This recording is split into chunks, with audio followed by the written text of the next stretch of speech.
போன வாரம் நான் சொன்னேன், வருகிற வாரம் இயேசு கிறிஸ்துடைய ஊழிய நாட்களில் முதல் 3 நாட்கள், கடைசி அப்படி ஊழியத்துக்கு பின்னாடி கடைசி 3 நாட்கள் என்று சொல்லியிருந்தேன்.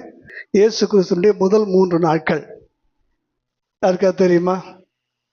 இயேசு எங்கே பிறந்தார் சொல்லுங்க? பெத்லகேம் பிறந்தார். நல்லா நமக்கு தெரியும் இல்லையா? இயேசு எத்தனை வயசுல ஊழியத்துக்கு வந்தார்? 30 வயதில் இயேசு ஊழியத்துக்கு வந்தார். 3½ ஆண்டுகள் ஊழியம் செய்தார். 3 வருஷம் முடிகிற சமயத்தில் சிலுவையில் நமக்காக ரத்தம் சிந்தி மரித்தார், ஜீவன் கொடுத்தார். இப்ப அவர் ஊழியத்துக்கு வந்து முதல் 3 நாட்கள் எங்க இருந்தார் யாருக்கா தெரியுமா?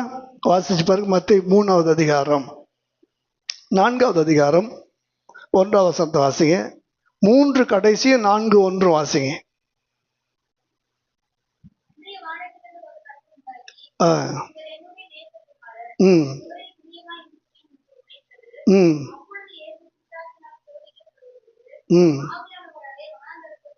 ஆவியானவராலே எப்பொழுது?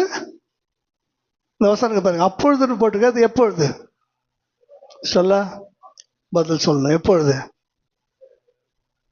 அப்பொழுதுன்னு போட்டிருக்கா இல்லையா? 4வது அதிகாரத்தில் எப்பொழுது? அதான் 3வது அதிகாரம் கடைசி வாசிக்க சொன்னேன். அவர் ஞானஸ்தானம் எடுத்து கரையேறின பொழுது வானம் திறக்கப்பட்டு ஒரு சத்தம் வருது. பிதா அவரை அடையாளப்படுத்துகிறார், இவருடைய நேசகுமாரன் என்று சொல்லுகிறார். அந்த சத்தம் முடிந்த அப்பொழுது உடனே யார் வந்துட்டா? எப்பெல்லாம் தேவன் நம்மை பிரியமுள்ளவர்களாக பார்க்கிறாரோ அப்பெல்லாம் தேவனுக்கு பிரியமில்லாதவர்களா மாத்தத்துக்கு சோதனைக்காரன் நம்மகிட்ட என்ன செய்வான்? வருவான். அல்லேலூயா. இயேசு அப்பொழுது எங்க கொண்டு போகப்பட்டார்? வாசிங்க. 4:1 வாசிங்க. வனாந்தரத்துக்கு யாரால கொண்டு போகப்பட்டாரு? ஆமா, யாரால சோதிக்கப்படுறதுக்கு? இது எப்படி தெரியுமா இருக்கு? சொந்த மகனை தானே வெட்டுவதற்கு எங்க கொண்டு போய் பலிபீடம் கட்டாரு சொல்லுங்க? மோரியா மலையில போய் பலிபீடம் கட்டுறாரு. எதுக்கு? சொந்த மகனை கொன்னு மரணத்துக்கு கொடுப்பதற்கு. சொந்த மகனை கொன்று மரணத்தை கொடுப்பதற்கு. யாராவது அப்படி செய்வாங்களா சொல்லுங்க? யாரும் அப்படி செய்ய மாட்டாங்க. இங்க பாருங்க, ஆவியானவர் தான் கூட்டு போறாராம். யாருக்கிட்ட சோதிக்கிறதுக்கு? பிசாசினால சோதிக்கப்படுறதுக்கு யாரு கூட்டு போறாரு? ஆவியானவர் கூட்டு போயிட்டார். அப்படின்னா ஒண்ணு தெரிஞ்சுங்க, எவர்கள் தேவனுடைய ஆவியினாலே நடத்தப்படுகிறார்களோ அவர்கள் தேவனுடைய புத்திரராய் இருக்கிறார்கள். பிதாவாகிய தேவன் சொல்லிட்டார், இவருடைய நேசகுமாரன் சொல்லிட்டார். சொன்னது மாத்திரம் அல்ல, நான் நேசகுமாரனாய் நடத்தப்படுவதற்கு ஆவியானுடைய கையை பிடிச்சிட்டு நடக்கிற பழக்கம் யாருக்கு வேணும்? எனக்கு வேண்டும். அல்லேலூயா. அப்பதான் நம்ம யாருடைய பிள்ளைகளா இருக்க முடியும்? தேவனுடைய பிள்ளைகளா இருக்க முடியும். தேவனுடைய பிள்ளைகளா நாம இருக்கிறோமா இல்லையா என்கிற ஒரு சோதனை தான். நீங்க வாசிச்சு பாருங்க. 4வது அதிகாரத்துல 3வது வசனத்தை வாசிச்சு பாருங்க. என்ன பிரச்சனை இங்க? பிதாவாகி தேவன் சொல்லிட்டாரு, இவர் யார் தான்? என்னுடைய குமாரன் சொல்லிட்டார். ஆவியானவரும் இவரை கைப்பிடிச்சு நடத்துறார். எவர்கள் ஆவியானவரால் நடத்தப்படுகிறார்களோ அவர்கள் தேவனுடைய. இப்ப இதுக்கு மேல என்ன வேணும்? இதுக்கு மேல இவ்வளவு கண்ணார கண்டோம், காதார பிதாவாகி சத்தத்தை காதால கேட்டான். ஆவியார் நடத்துறத பிசாசு எதா பாக்குறான், கண்ணால பாக்குறான். அப்படி இருந்தும் அவன் கேட்கறான், நீ தேவனுடைய. இப்ப பிரச்சனை என்ன? நாம் தேவனுடைய பிள்ளைகளாய் இருக்கிறோமா? அதுக்காக தான் பிசாசு நம்மளை என்ன செய்யறான்? சோதிக்கிறான். தெளிவா புரிஞ்சுங்க. நான் சோதிக்கப்பட்ட பிற்பாடு தேவனுடைய குமாரன் என்று விளங்குவேன். சுத்த பொண்ணு பழைய ஏற்பாட்டுல. இப்ப நான் சோதிக்கப்பட்ட பிற்பாடு எப்படி சோதிக்கிறான் பிசாசு? அன்றைய வார்த்தையை வச்சேதான் என்ன செய்யறான்? சோதிக்கிறார். அதை விடுங்க. இப்ப நல்லா புரிஞ்சுங்க. இப்ப ஞானஸ்நானம் எடுத்த உடனே இயேசு எங்க போயிட்டார் சொல்லுங்க? வனாந்தரம். எவ்வளவு தூரம் யாருக்கும் தெரியாது. வனாந்தரத்துல எந்த இடம் யாருக்கும் தெரியாது. வனாந்தரத்துல நீங்கள் நான் நினைக்கிற மாதிரி என்ன இருக்காது? பச்சையா சொன்னா ஒரு பச்சையுமே இருக்காது. மரம் செடி கொடி எதுவுமே இருக்காது. ஒரு நிழல் கூட இருக்காது. பகல்ல கொடூரமான வெயில், இரவுல சரீரத்தை உருக்கக்கூடிய அளவுக்கு, உருக்குலைக்கக்கூடிய அளவுக்கு பனி இருக்கும். அவ்வளவு மோசமான இடம். இப்ப வனாந்தரத்துக்கு இயேசு என்ன செஞ்சிட்டார்? போயிட்டார். இப்ப அடுத்த வசனத்தை வாசிச்சு பாரு. 4வது அதிகாரம் 2வது வசனத்தை வாசிங்க. எத்தனை நாளுங்க? இப்ப 40 days பகல்ல எங்க இருந்தாரு? அங்கதான் இருந்தார். இரவுல எங்க இருந்தாரு? அங்கதான் இருந்தார். பகலிலே வெயிலாகிலும் இரவிலே நிலவாகிலும் அவரை சேதப்படுத்தவில்லை. கரங்களை தட்டி கர்த்தரை மகிமைப்படுத்துவோமா? வனாந்தரத்தின் பகல் வெயில் அவரை சேதப்படுத்தவில்லை. இரவுல இருக்கிற குளிர் அவரை சேதப்படுத்தவில்லை. இரவும் அங்கதான் இருந்தார்னு வசனம் சொல்லுது, பகலும் அங்கதான் இருந்தார்னு வசனம் சொல்லுது. அவர் அங்கே இருந்து கொண்டே உபவாச நாட்களிலே தேவன் தம்முடைய ஊழியத்திற்கு அஸ்திபாரம் போட்ட அந்த 3 நாட்களை குறித்து நான் உங்களோடு கூட பேச போகிறேன். யோவான் எழுதின சுவிசேஷ புத்தகம் 1வது அதிகாரம் 26 வாசிங்க.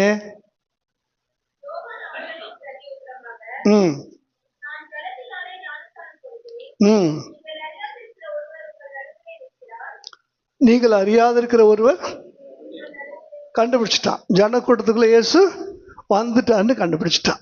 இந்த யோவான் ஞானஸ்நானம் கொடுக்கிறது எதுக்காக சொல்லுங்க? யோவான் ஞானஸ்நானம் கொடுத்தது எதுக்காக? யோவான் ஞானஸ்நானம் கொடுத்தது மக்களுடைய பாவ மன்னிப்புக்காகலாம் அல்ல. இயேசு யாருன்னு முதல்ல அவன் என்ன செய்யணும்? கண்டுபிடிக்கணும். இயேசு யாருன்னு அவன் கண்டுபிடிக்கணும். கண்டுபிடிச்ச இயேசுவை எல்லாருக்கும் என்ன செய்யணும்? காண்பித்து கொடுக்கணும். இதுதான். நீங்க வாசிச்சு பாருல. இதே 1வது அதிகாரத்துல 33வது வசனத்தை வாசிங்க.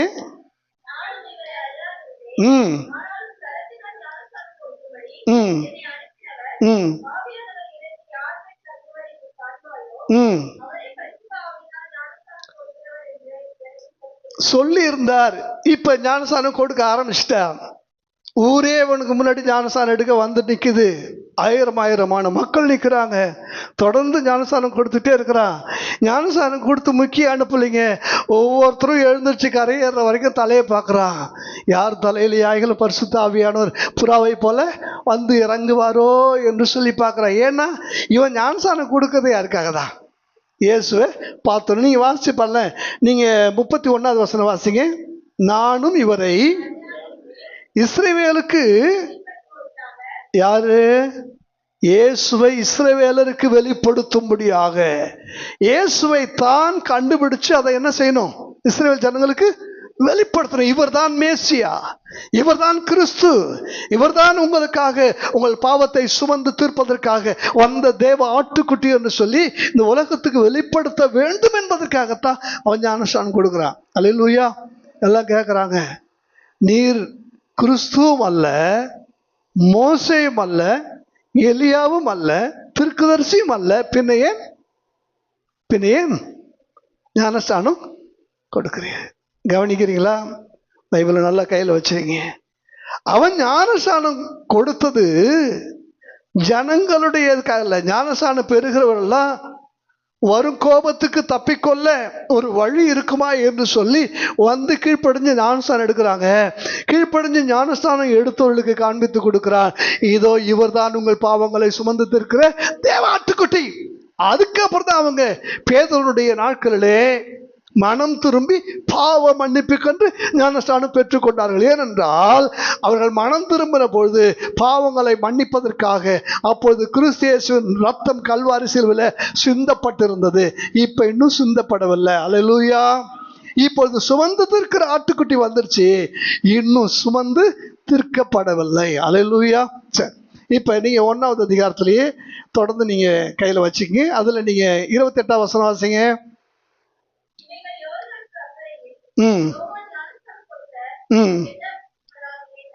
யோவான் ஞானஸ்நானம் கொடுத்த பெத்தாபராவில நடந்தன. இப்ப இயேசு ஞானஸ்நானம் எடுத்துட்டு என்ன செஞ்சிட்டாரு? வனாந்தரத்துக்கு போயிட்டாரு. இப்ப அவர் வனாந்தரத்துல இருக்கிறாரு. இப்ப 26வது வசனத்தை வாசிங்க, 29வது வசனம் வாசிங்க. கவனிங்க, இவர் எங்க இருக்கார்? வனாந்தரத்துல இருக்கார். மறுநாள்ல எங்க வர கண்டு? யோவான் இடத்துல வர கண்டு. அப்போ வனாந்தரத்துல இரவும் இருந்தார், பகலும் இருந்தார். ஆனா இந்த பகல்ல மறுநாள் எங்க வர்றார்?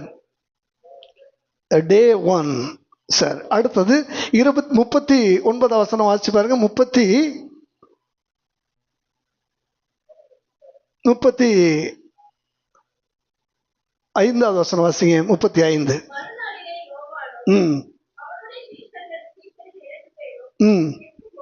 கவனிங்க, இது எப்ப? டே 2, 2வது நாள். இப்ப அடுத்த 43வது வசனம் வாசிச்சு பாருங்க. மறுநாளிலே இயேசு கலிலேயாவுக்கு, இது எத்தனாவது நாள்? டே 3. இப்ப 2வது அதிகாரம் 1வது வசனம் வாசிங்க. 2:1. கவனிங்க, போதும். எதுக்கு இந்த இடத்துல 3ஆம் நாளிலேன்னு எழுதப்பட்டுக்கணும்? காரணமே இல்லாம இந்த இடத்துல நான் மரித்து அடக்கம் பண்ணப்பட்டு 3ஆம் நாளிலே உயிரோடு எழுந்திருப்பேன். இப்ப 3ஆவது நாள் எல்லாம் கல்லறைக்கு வந்து விசிட் பண்ண வராங்க. ஏன் 3ஆவது நாள்ல வந்தீங்க? இல்ல 3ஆவது நாள்ல அவர் உயிரோட எழுந்திருப்பேன்னு சொன்னாரு, அதனாலதான் வந்தன்றாங்க.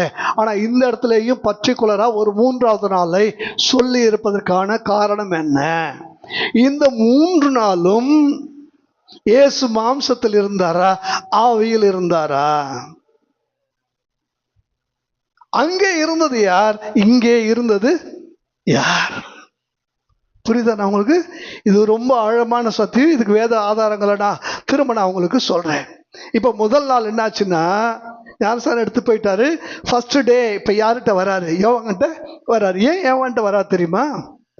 யோவானை இப்பொழுது பரிசேயர் சூழ்ந்து கொண்டார்கள், யூதர்கள் சூழ்ந்து கொண்டார்கள். கேள்வி மேல கேள்வி என்ன செஞ்சிருக்கிறாங்க? கேட்டுட்டே இருக்கிறாங்க. நீ வாசிச்சு பாருங்க. 1வது அதிகாரம் 19வது வசனம் வாசி. 1:19.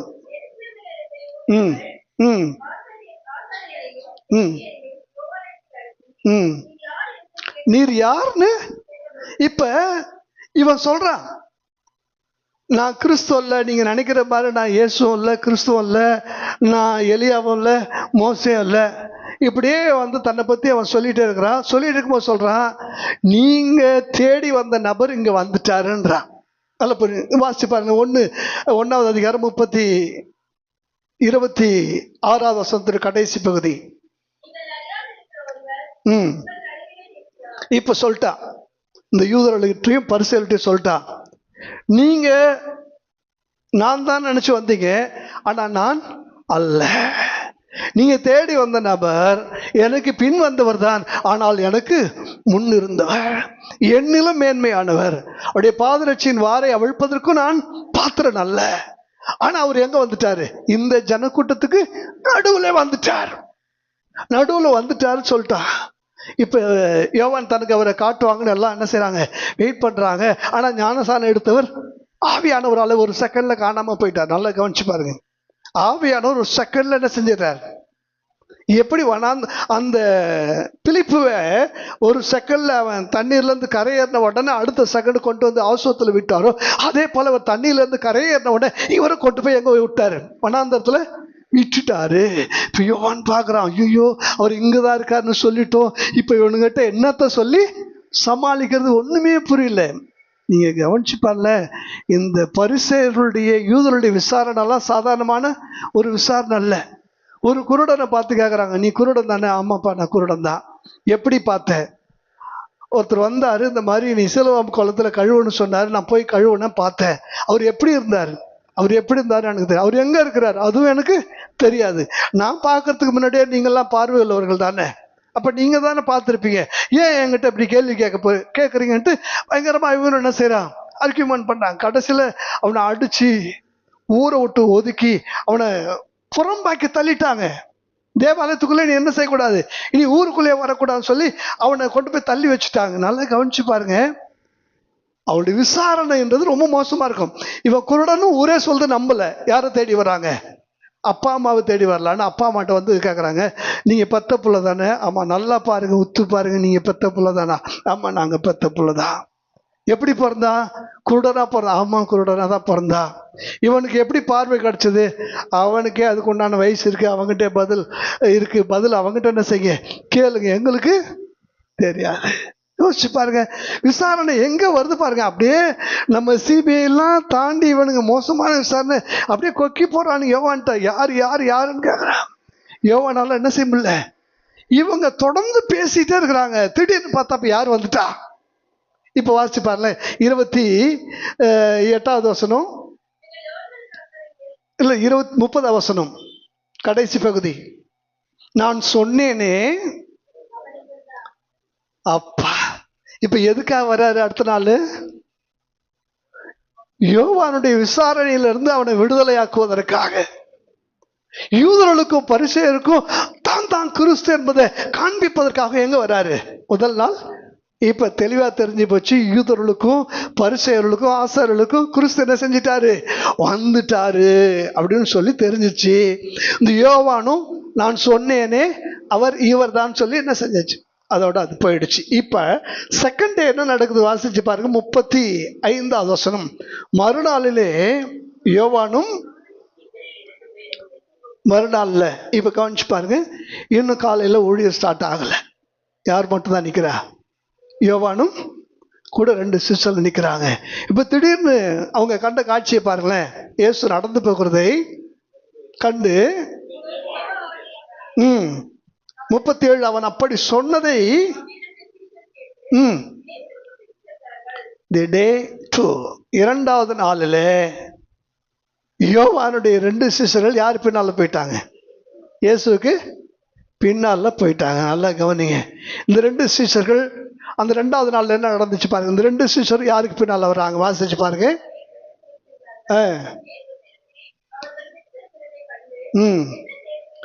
என்ன தேடுகிறீர்கள்? அல்ல கவனிங்க. இயேசுக்கு பின்னால போக ஆரம்பிச்சிட்டீங்கன்னா அவர் முன்னாலதான் பார்க்கிறார் நினைச்சிக்காதீங்க. அவர் திரும்பி பின்னாலையும் பார்ப்பாரு. ஏன்னா நீங்க அவரை தேடி தானே வரீங்க. அல்லேலூயா. பேதுரு தூரத்திலே அவருக்கு பின்னாக சென்றான். தூரத்திலே அவருக்கு பின்னாக சென்ற போது இயேசு திரும்பி பேதுருவை பார்த்தார். சேவல் கூவிற்று. இப்படி வார்த்தைக்கு முன்னதாக நான் தோற்று போனேன் ஆண்டவர் என்று சொல்லி கண்ணீரோடு அவன் அறிக்கையிட்டு தன்னை அர்ப்பணித்த பொழுது அவனை பிரதான அப்போஸ்தலனாக ஆண்டவர் மாற்றினார். அல்லேலூயா. நீ எந்த சூழ்நிலையில நீ பின்னால போனாலும் சரி, மறுதளிக்கக்கூடிய மனநிலைமையில போனாலும் சரி, நீ வாழ்க்கையினுடைய விரக்தியில நீ அவருக்கு பின்னால போனாலும் சரி, இயேசுவுக்கு பின்னால நீ போக ஆரம்பிச்சிட்டினா அவர் திரும்பி உன்னை பார்ப்பார். உடைய ஒரு பார்வை உடைய வாழ்க்கையை தலைக்கீழாக மாற்றி போட வல்லமை உள்ளதாக இருக்கிறது. அல்லேலூயா. இந்த 2 சிஷ்யரும் பின்னால போறாங்க. இயேசு கேக்குறாரு, என்ன? அடுத்து சொல்லுங்க, வாசிங்க. எங்கே தங்கி இருக்கிறீர்கள் ரபி என்பதற்கு? இப்ப இவனுங்க சொல்றானுங்க, நீங்க எங்க தங்கி இருக்கிறீங்க அப்படின்ட்டு. இவர் எங்க தங்கி இருக்கிறார்? நார்மலா சொன்னா எங்க தங்கி இருக்காரு? வனாந்தரத்துல தங்கி இருக்கிறாரு. அடுத்த வசனத்தை பாருங்க. வந்து பாரு, அங்க என்ன இருக்கு? வனாந்தரத்துல எதை பார்க்க போனீர்கள்? அசையும் நாணலை ஒண்ணுமே இல்லாத இடத்துல என்னத்தை பார்க்க போனீங்க? வந்து பாருங்கள். வாசிங்க, வந்து பாருங்கள் என்றார். தங்கி இருந்த இடத்தை கவனிங்க. அன்னைக்கு சாயங்காலம் அது 4 மணி 10 மணி. அவங்களுக்கு நீங்க கவனிச்சு பாருங்க. காலையில 7ன்னா அவங்களுக்கு 1 மணி, அப்படியே 4 மணி நீங்க கூட்டி பார்த்துங்க. 10 மணி 10ஆம் மணி நேரம், அதாவது ஈவினிங் 4 மணிக்கு இப்ப யாரை போய் பார்க்கறாங்க? இயேசு தங்கியிருந்த இடத்த பார்த்தாங்க. அங்க இருந்த வீடு எப்படிப்பட்ட வீடு, அங்க கட்டியிருந்த மாளிகை எப்படிப்பட்ட மாளிகை, அவர் தங்கியிருந்த இடம் என்ன இடம், இவளால என்ன செய்ய முடியல. யோசிச்சு பாருங்க. பேதுரு மிரண்டு போறான்.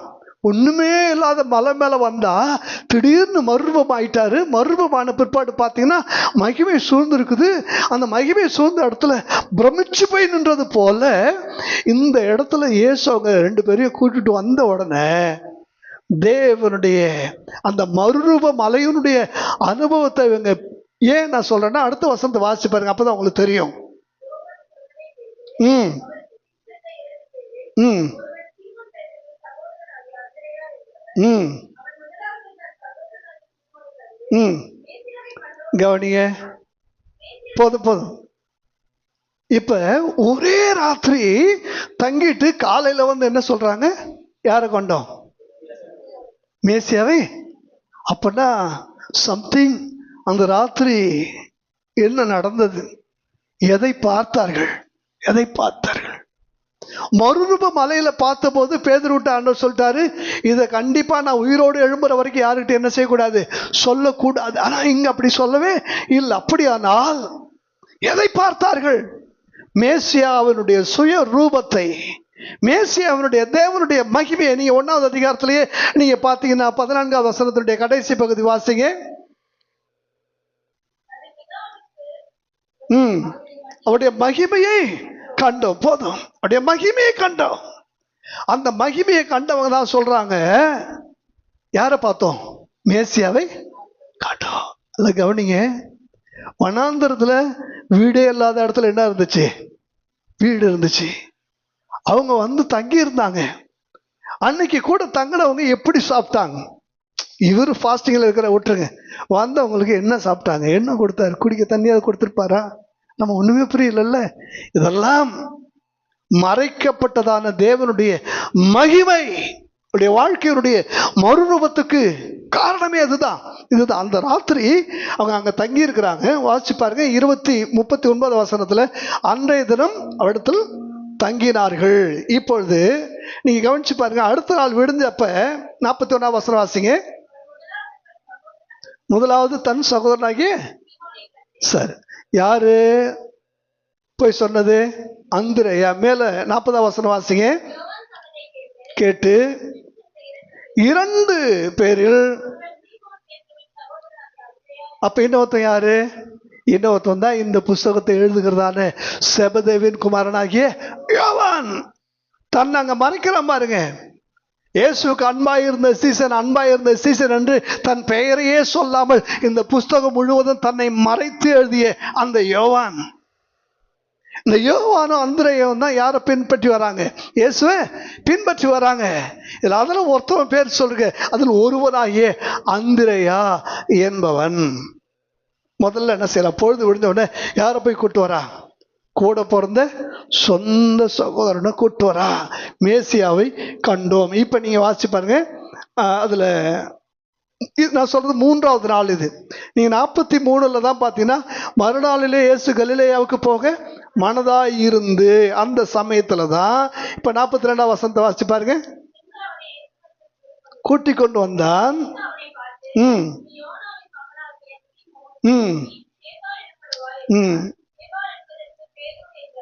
அல்ல கவனி, இது நடந்தது 3வது நாளிலே நடந்த சம்பவம்.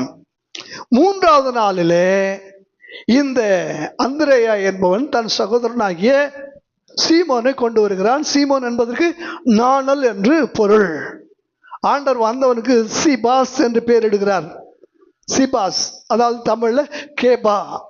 கேபா என்றால் கற்பாறை, ராக், கண்மலை. அந்த பாறை என்று அவனுக்கு என்ன செய்யறாரு? பேர் வைக்கிறார்.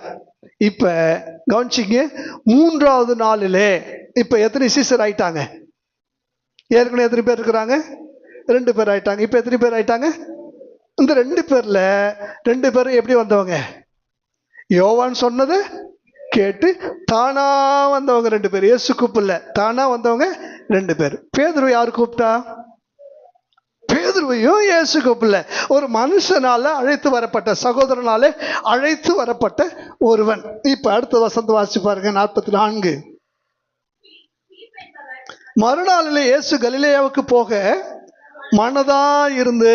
எதுக்காக போக மனதா இருந்தாரு? இதுக்கு முன்னதாக தெரிஞ்சுங்க, கலிலேயாவில் கானா ஊர்ல கல்யாணத்துக்கு இவர் என்ன செஞ்சாகணும்? போக வேண்டும். ஆனா இவர் எங்க இருக்கிறாரு? வனாந்தரத்துல இருக்கிறாரு. இப்ப அங்க போகணும். அங்க போறதுக்கு முன்னாடி வெறுங்கையா போகக்கூடாது, கூட 2-3 சிஸ்டராது வேணும்ல. இப்ப 3 சிஸ்டர் ஆயாச்சு. இப்ப பிலிப்பை பாக்குறாரு. பிலிப்பை பார்த்தப்ப என்ன சொல்றாரு பாருங்க, எனக்கு பின் சென்று வா என்றாரு. இப்ப எத்தனை சீசன்? நல்லா சொல்லுங்க. 4 சீசன் ஆயிடுச்சு. இப்ப அடுத்த வாசிங்க.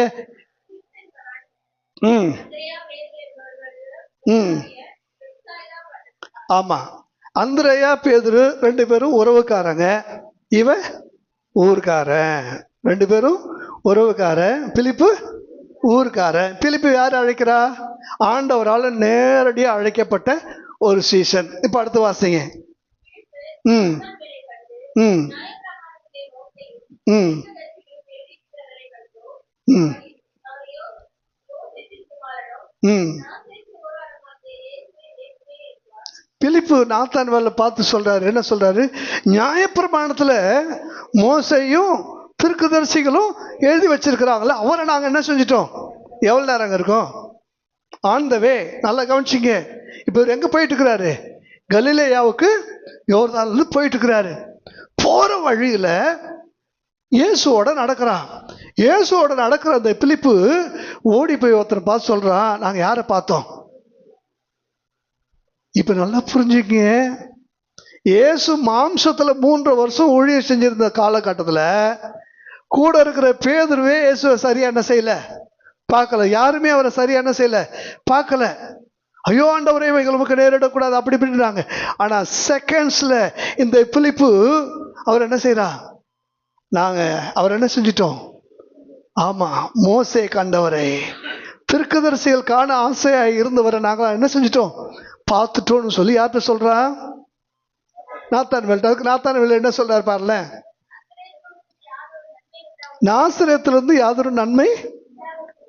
இப்பதான் நானும் ஜோஷுவா பேசியிருக்கும் போது நான் சொன்னேன், நாசரேத் என்றதான அந்த வார்த்தை நாசரனைட், அதாவது நசரேயன் என்கிற அந்த வார்த்தையினுடைய மூல மொழியிலிருந்து வந்த வார்த்தை. நசரேயன் என்ன சொல்லுங்க? ஆமா, உடம்புல இருந்து ஒரு முடி கூட எங்க விழாது, கீழே விழுந்த முடி கூட பின்னி எல்லாம் எப்படி இருக்கும்? சிக்கு மாதிரி. சில பார்த்தீங்களா ஜடா முடின்னு சொல்லுவாங்க, எல்லாம் அப்படியே எப்படி இருக்கும்? ஒன்றும் பார்த்தீங்கன்னா சிம்சனுடைய தலையில இருந்த முடி மாதிரி தான் அது என்ன செய்யும், அப்படி இருக்கும். அதான் கேட்குறேன், நாசரேத்துல யாதொரு ஒரு மாவும் என்ன செய்யாது, ஒண்ணுமே கிடைக்காது. அவன் முடிய கூட வெட்ட மாட்டானா அந்த ஊர்ல போய் என்ன கிடைக்கும்? நீ யோசிச்சு பாரு. ஆழமா நீங்க படிச்சீங்கன்னா அதுக்கு இதுதான் அர்த்தம், இதுதான் அர்த்தம். அடுத்து வாசிங்க. அதற்கு பிலிப்பு, நீ நினைக்கிற மாதிரி இல்லப்பா, வந்து பார். அடுத்து பாருங்க, வாசிங்க. வர கண்டு இதோ கபடற்ற, ஆமா, மனசுல பட்டதை ஓப்பனா பச்சையா பேசக்கூடிய ஒரு ஆள் யார் தான்? இதுதான் கரெக்டா. கபடற்ற உத்தம இஸ்ரவேலன். நீ என்ன எப்படி? பிலிப்பு உன்னை அழைக்கிறதுக்கு முன்னே, ஆமா, அத்திமரத்துக்கு கீழே இருக்கும்போது இந்த நாத்தான்வேல். நல்லா கவனிங்க, இந்த யோவான் மட்டும்தான் நாத்தான்வேலுடைய ஒரிஜினல் பேரை சொல்றார். மற்ற எல்லா இடத்துலையும் பார்த்தீங்கன்னா பர்தலமையும் இருக்கும். பர் என்றால் மகன் என்று அர்த்தம். தொலமேயு, தல்மாய் என்ற வார்த்தை அது பார்த்தீங்கன்னா உழவன், ஒரு விவசாயியினுடைய குடும்பத்தில் பிறந்த ஒரு மகன் என்று அர்த்தம். மற்ற இடத்துலலாம் பர்தலமேயு என்று தான் இருக்கும். இந்த புஸ்தகத்தில் மட்டும்தான் இவர் பேர் என்னது? நாத்தான் வேல். நல்லா புரிஞ்சுங்க. இப்போ எத்தனை சிஸ்டர் ஆயிட்டாங்க கரெக்டா சொல்லுங்க? 3ஆவது நாள் எத்தனை சிஸ்டர் வந்துட்டாங்க? யோவான், அந்திரேயா, பேதுரு, பிலிப்பு. இப்போ வரிசையா சொல்லுங்க.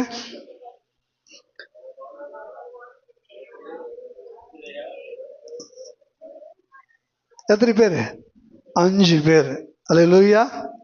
இப்ப இயேசுவோட எங்க போறாங்க? இப்ப 2வது அதிகாரம் 1வது வசனத்தை வாசிச்சு பாருங்க. 3ஆம் நாளிலே ஒரு கல்யாணம் எப்போதும். கவனிங்க, இப்ப இயேசு எத்தனை சிஷ்யரோட போகல? 12 சிஷ்யரோட போகல, 5 சிஷ்யரோட தான் போனாரு.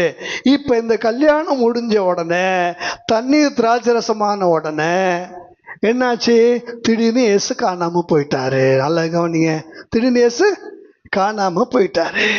இப்ப திடீர்னு இயேசு காணாம போன உடனே இந்த 5 பேருடைய நிலைமையை கொஞ்சம் யோசிச்சு பாருங்க. இந்த 5 பேர் யாரு? 5 பேரும் அவரை பின்பற்றிய அழைக்கப்பட்ட சீஷர்கள். இந்த 5 பேர் என்ன ஆயிட்டாங்க சொல்லுங்க?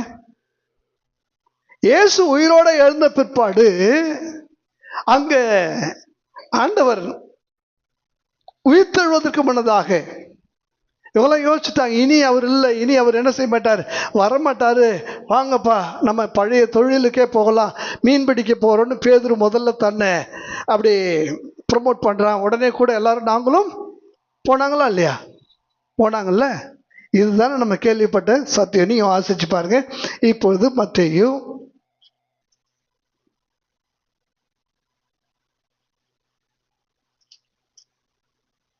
4வது அதிகாரம் 18 வசனம் வாசிங்க. இயேசு கலிலேயா கடலோரமாய் நடந்து போகையில்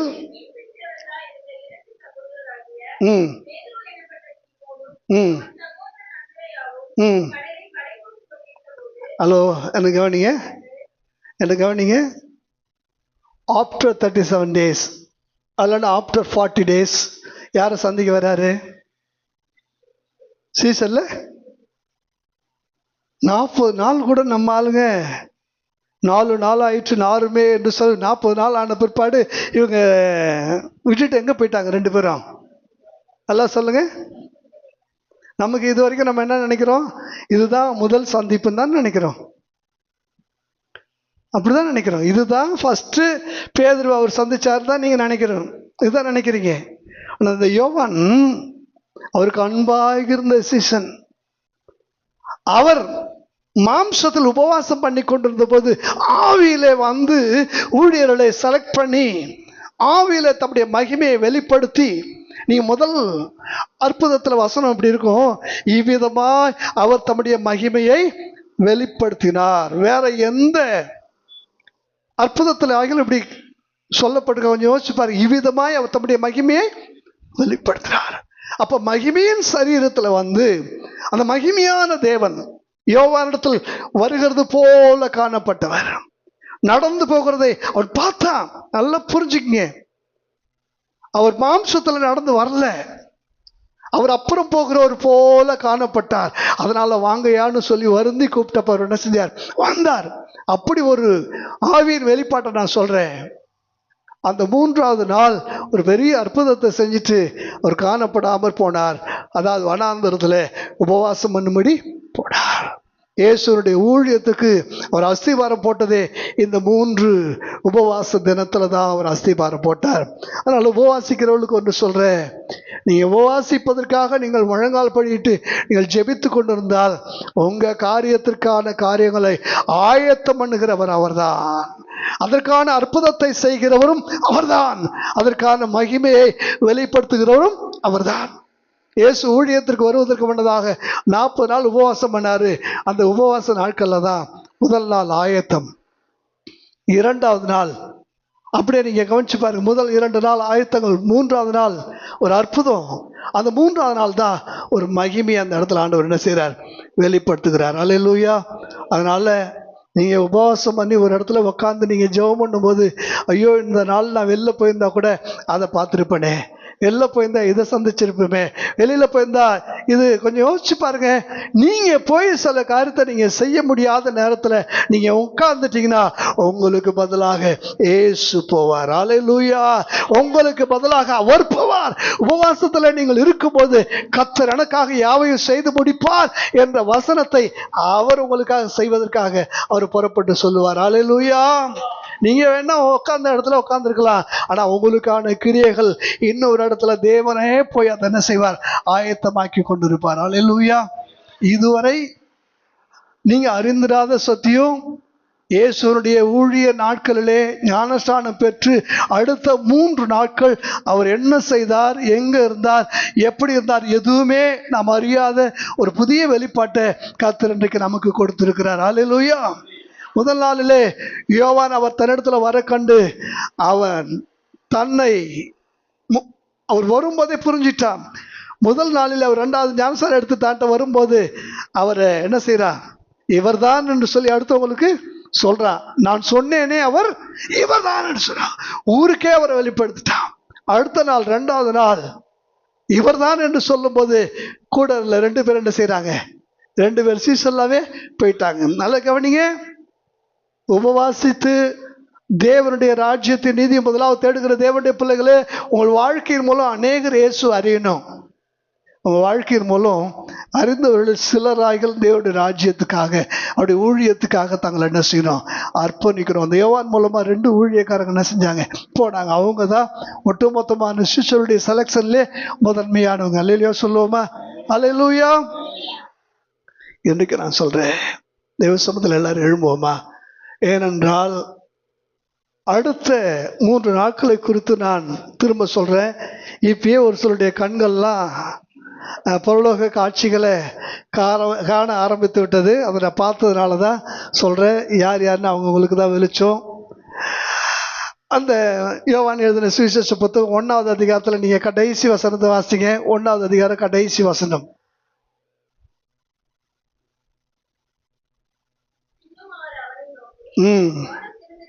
வானம் திறந்திருக்கிறதையும் இப்ப நடந்த காட்சி உங்களுக்கு சொல்றேன் கவனிங்க. வனாந்தரத்துல வந்து பாருன்னு சொல்லியாச்சு, இவங்க எல்லாம் போயிட்டாங்க. அங்க போனா வானம் திறந்திருக்கு, இவர் முழங்கால இருக்கிறாரு, தேவதூதர்கள் ஏறுகிறவர்களும் இறங்குகிறவருமாயிருக்கிறார்கள். இவர்தான் மனுஷகுமாரன் என்று சொல்லி அவர்கள் அறிந்ததுனால தான் இப்போ விடிஞ்சதும் விடியாததுமா ஓடுறான். பேதுரு, அண்ணா மேசியாவை பார்த்துட்டேன், கிறிஸ்துவ பார்த்துட்டேன். எவ்வளவு மகிமையான காட்சி தெரியுமா? அவ்வளவு மகிமையான காட்சி, அதிர்சனமான காட்சிகளை புரிந்து கொள்ளும்படி தேவன் அங்கங்கே சில ரகசியங்களை வச்சிருப்பார். வேத வாக்கியங்கள் இப்படி இருக்கிறதா என்று சொல்லி ஒவ்வொரு எழுத்தையும் ஆராய்ந்து படிக்கும் போது அந்த தேவனுடைய மகிமை உங்களை மூடுகிறபடினாலே நீங்கள் நற்குணசாலிகளாய் இருப்பீர்கள். அல்லேலூயா. கரங்களை தட்டி எல்லாரும் ஆண்டவருடைய வார்த்தைகளுக்கு நன்றி சொல்லுவோமா? Thank you Jesus, thank you Jesus, thank you Lord. உலகத்துல அழுத்திலிருந்து ஆண்டவர்கிட்ட கேளுங்க, அப்பா நாங்க அறியாத அநேக ரகசியங்களை எழுதி வச்சிருக்கிறீங்கப்பா. ரகசியங்கள் எல்லாம் எங்களுக்காக எழுதி வச்சிருக்கிறீங்க. உபவாச ஜபத்தினுடைய மேன்மை, உபவாச ஜபத்தினுடைய மகிமையை அறியாத எங்கள் லைஃப்ல இனி வரக்கூடிய நாட்கள்ல நாங்க உபவாசத்து ஜபிக்க, அந்த நாட்களிலே எங்களுக்காக எங்கள் ஆண்டவர் இறங்கி வந்து செய்கிற கிரியைகளை உபவாசித்து ஜபிக்கும் போது வானம் திறக்கப்படுகிறதையும், எங்கள் ஜபங்களுக்கு பதிலை, எங்கள் ஜபங்களை கொண்டு சொல்லுகிற தூதர்களை பார்க்கவும், பதிலை கொண்டு வருகிற தூதர்களை பார்க்கவும் எங்கள் கண்களை திறந்துள்ளங்கப்பா. அந்த மகிமையை காண எங்களுக்கு உதவி செய்யுங்கப்பா. ஜபத்தின் மகிமை, உபவாசத்தின் மகிமையை எங்கள் வாழ்க்கையில நாங்கள் அனுபவிக்கத்தக்கதாக எங்களுக்கு உதவி செய்யுங்கப்பா. இந்த சரீரத்தை குறித்து மேன்மை பாராட்டுகிறவராக அல்ல தகப்பனே, ஆகாரத்து குறித்து மேன்மை பாராட்டுகிறவர்களாக அல்ல தகப்பனே, அப்பத்தையும் தண்ணீரையும் பார்க்கலாம். உடைய வார்த்தை மேன்மையானதல்லவா தகப்பனே? மனிதன் அப்பத்தினால் மாத்திரமல்ல, உடைய வாயிலிருந்து புறப்படுகிற ஒவ்வொரு வார்த்தையினாலும் பிழைப்பார் என்று எழுதப்பட்டிருக்கிறதே தகப்பனே. உடைய வார்த்தைகளுக்காக நன்றி தகப்பனே. ஆமென், ஆமென். எல்லாரும் சேர்ந்து ஒரே குரல்ல சொல்லுவோமா? என் ஆத்துமாவே கர்த்தரை ஸ்தோத்திரி, என் ஆத்துமாவே கர்த்தரை ஸ்தோத்திரி, வருஷ சகல உபகாரங்களை மறவாதே. நம்முடைய கர்த்தராகிய இயேசு கிறிஸ்துவின் கிருபையும், பிதாவாகிய தேவனுடைய அன்பும், பரிசுத்த ஆவியாருடைய அந்யோன்ய ஐக்கியமும் இன்றைக்கு நம் அனைவரோடு கூட இருப்பதாக. Hallelujah. Praise the lord, praise the lord. God bless you. கர்த்தர் உங்களை ஆசீர்வதிப்பாராக. ஒருவரை ஒருவர் வாழ்த்துங்கள்.